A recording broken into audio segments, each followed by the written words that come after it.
Hello and welcome to Channels Book Club. My name is Olakunle Kasumo, and it's great to be on the show today. Now, our guest on the show this week is no other person than Dr. Godswill Ihetu. Dr. Ihetu has been one of the most important figures in Nigeria's petroleum industry, which, as you know, has been the key industry in Nigeria's history. This book is his autobiography, and it's titled From Oloibiri to Bonny. Trust me when I say it's a must-read book if you are in the petroleum industry or if you are interested in happenings in the petroleum industry. Now, besides that, it's also a book full of wisdom and full of so many things every young man out there can learn from. Now, let's get to meet with Dr. Ihetu and then enjoy this conversation we had with him. Call it a journey into the intricacies, the intrigues, the behind-the-scenes happenings in Nigeria's petroleum industry. Enjoy this. Dr. Godswill Ihetu is an expert in the oil and gas industry. He's an alumnus of the College of Technology Dundee and the City University London. Ihetu is a registered engineer with the Council of Registered Engineers of Nigeria and a fellow of the Nigerian Society of Engineers since 1997. He was pioneering managing director of Nigeria LNG Limited, a joint venture between the NNPC, Shell, Total, and ENI. Ihetu, whose experience in the public and private sectors of the oil and gas industry spans 50 years, had the single honor of serving as the managing director of the Nigeria Liquefied Natural Gas Company twice. He retired as the Group Executive Director, Engineering and Technology Directorate of Nigerian National Petroleum Corporation in 1999 and later ventured into the private sector where he served as a consultant and driven marginal field development in the sector. Ihetu joins Channels Book Club to discuss his revealing autobiography, From Oloibiri to Bonny. Dr. Ihetu, nice to have you on Channels Book Club. Thank you. It's an honor hosting you. Thank you very much. I'm pleased to be here. It's quite a privilege to be here. It's great to have you here. Yeah. Wow. You have had a very long and distinguished career in the oil and gas industry in Nigeria. In fact, some people will call you an oil man, considering, the experience you've had in that field. And then you have written this book, your autobiography, From Oloibiri to Bonny, My Life Insights from Rising and Leading in Nigeria's Petroleum Industry. Congratulations. Thank you. I thoroughly enjoyed reading your book. Thoroughly. For somebody who is an outsider in the industry, who has learned everything I know I've learned about the industry. They've been from newspapers, radio, and television, and listening to. This was like going behind the curtains and really seeing what's going on inside. So, what inspired this, and what is this about? A question with an obvious answer, but I really would like you to share that with viewers. Yeah, thank you. The book shows that I entered the industry at the age of 18. And I haven't left it till today, even though I'm not an operator or a practitioner today, but I'm following what is going on in the industry. So I spent most of my life, minus 18 years, in the industry, in the oil industry. So I just felt I had to put something down for others to see how this industry evolved and what role I played in it.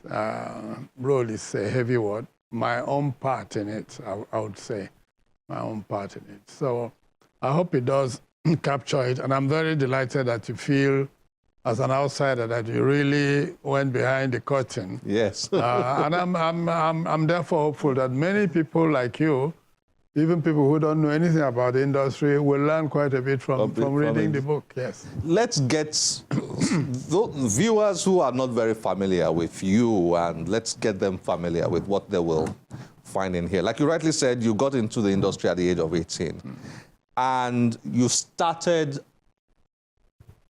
training like an artisan. Oh, yes. Yeah, from the very beginning. In a way, yes. In a way, yes. I mean, you didn't go in there as a graduate or whatever. You went in there to learn from the very basics. And you started with Shell BP.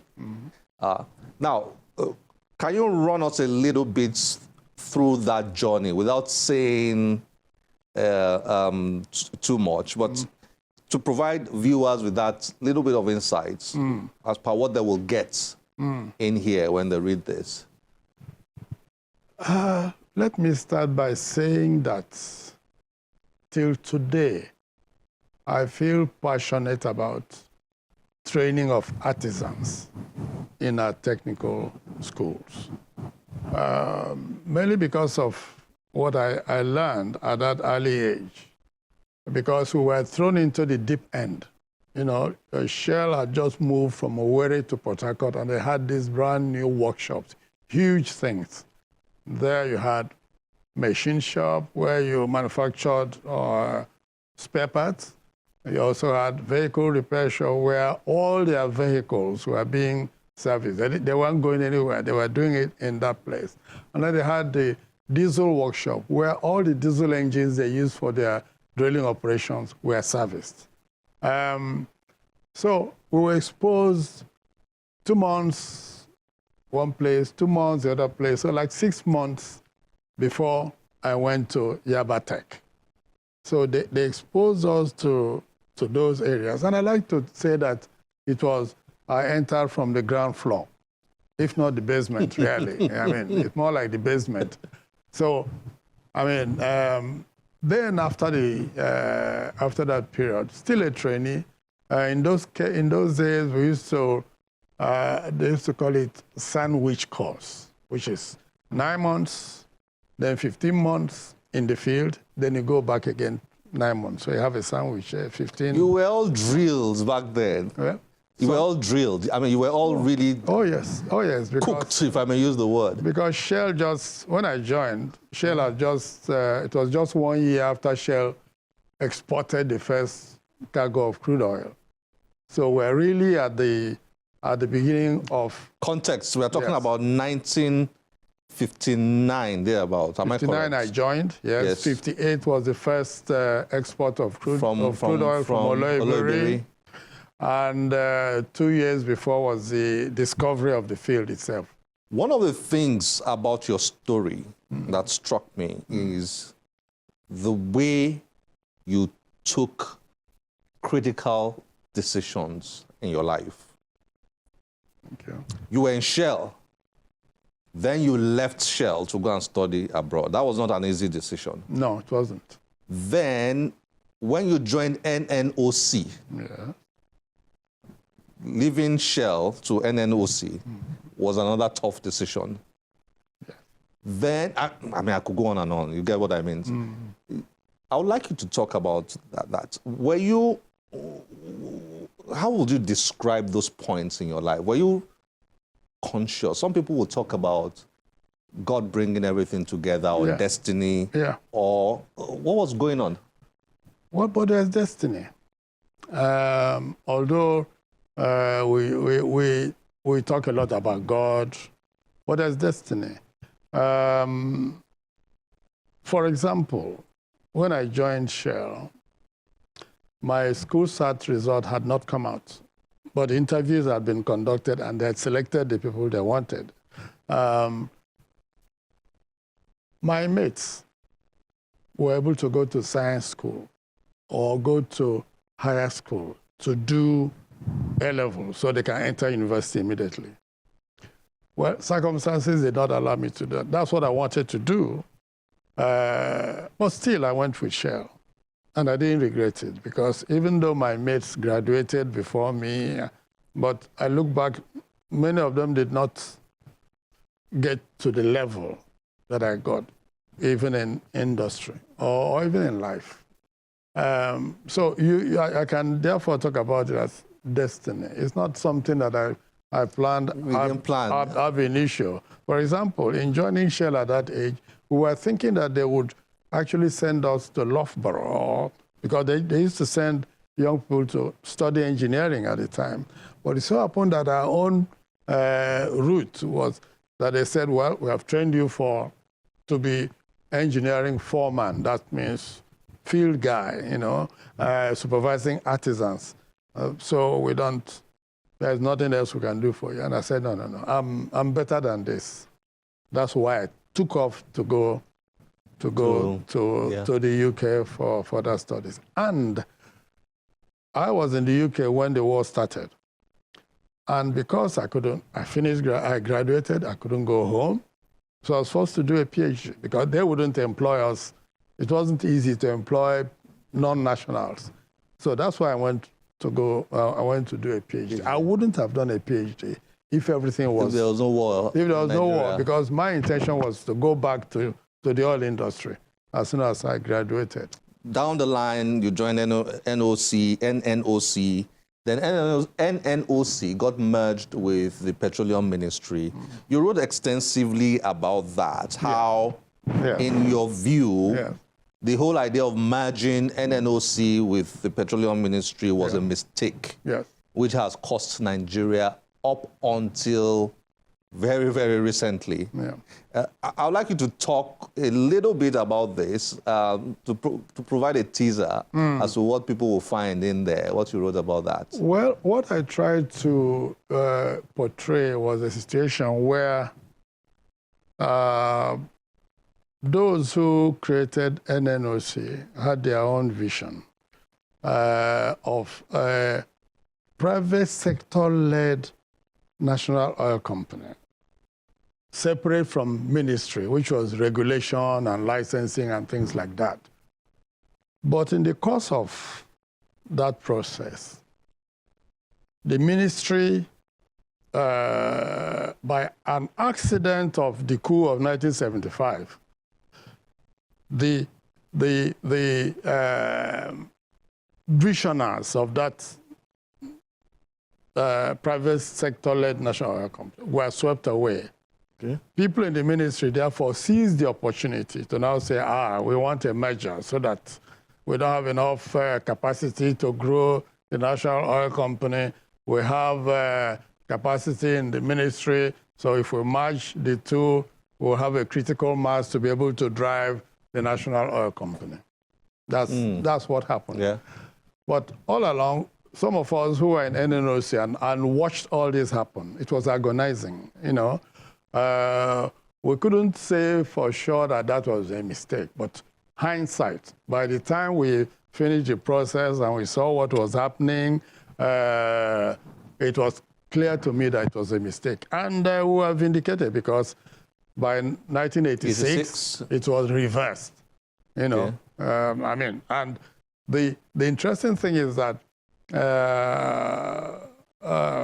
with due deference, the current head of state was Minister of Petroleum. I was coming to ask you that. When the merger happened, now supervised the separation of NNPC from the ministry.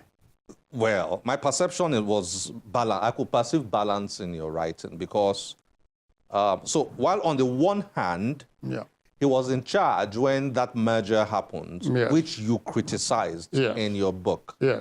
But you also said that, you said, quote and unquote, I can't remember maybe these are the exact words, that it's noteworthy that he did not intervene in the ministry while he was there. I remember that line. I remember exactly where.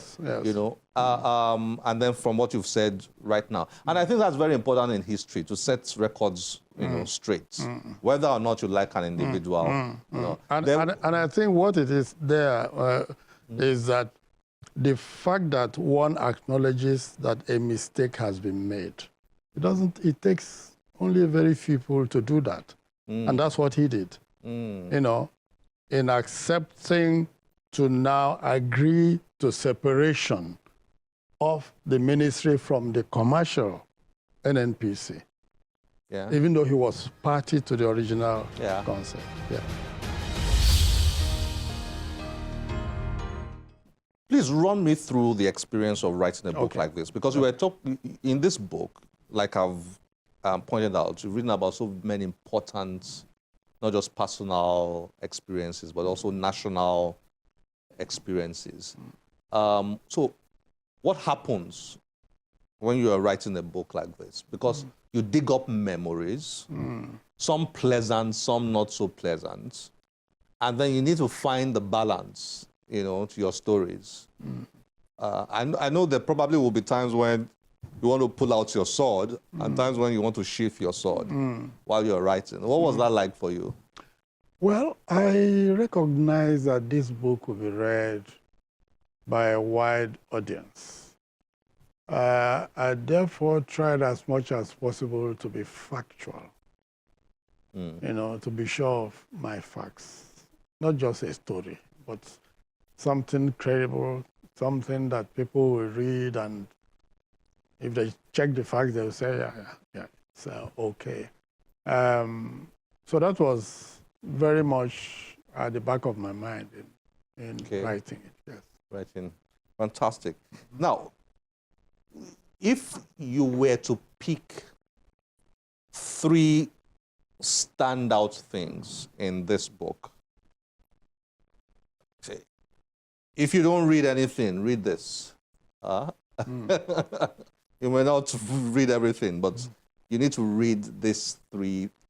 I would like you to read these stories or this aspect. Which 3 would you pick here? I think I will immediately pick the NNPC, the merger story, Because that tells the story creation of NNPC. the creation of NNPC. I would also like people to read about the gas industry, the LNG industry, its development, you know, because that also shows a lot of decision-making in Nigeria, where people don't share one vision. Some people are pulling the project down, others are promoting it, and that costs us so many years. So I think that aspect will be key. Then the third part is, of course, my life after retirement. Which I'm coming to. Where I try to show that it's not only about being in office. After you retire, there are things to do. There's still a life after retirement. So those are the 3 aspects I would I'd like to read. Yeah. I mean, talking about life after retirement, some of the decisions, again, that you took after retirement, the decision to continue with life, to start your own private business, and a lot of golf more recently. Oh, yes. Very important. That has helped. I think it helps. And service in church, service. Yes. All those have helped, right? They have. You know, what it has done is widened my network of people of all ages, young and old, you know, particularly young.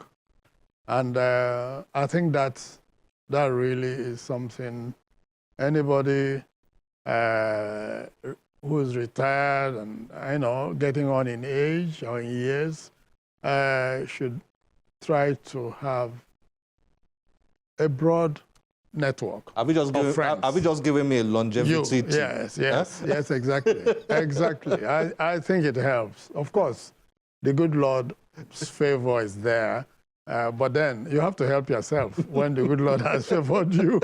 Yes, that's the way I see it. Yeah. One of the things that I saw in here, I mean, in your book, again, I'm taking you back to decision. I know you spoke about destiny.